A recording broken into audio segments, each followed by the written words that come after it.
สวัสดี ครับพบกับช่องเลยโยงเจ้าพระยานะครับ นี่มาแต่ไกลเลยนะครับ ทีมงานนี้ชัดเจน ทีมงานแสงเทียนลากจุงนะครับ วันนี้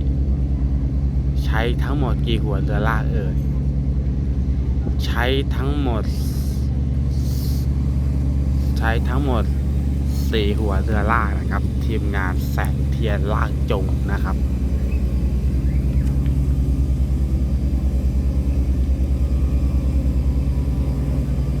เครื่องยนต์คัมมินนะครับสำหรับวันนี้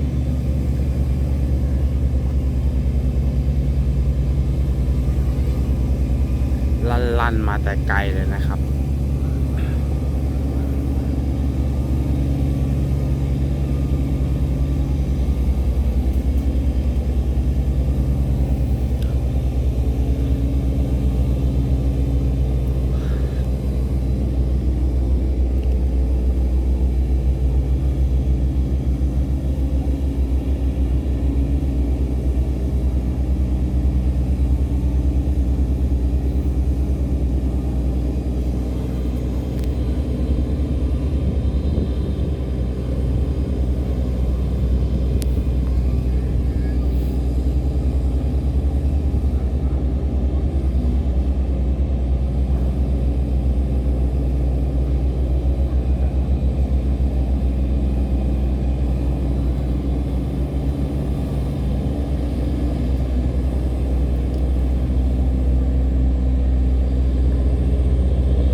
ใจกลางสามแยกวังน้ำวนนะครับบริเวณนี้นะครับ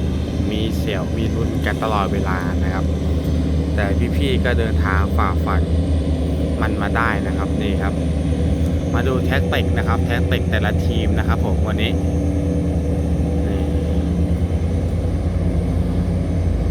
พี่ๆมากันแล้วนะครับเบอร์19แน่นอนครับพี่ตูนนวพลครับแน่นอนนะครับ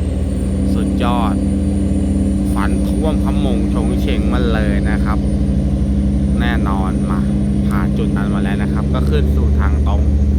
นะครับมาดูกันนะครับ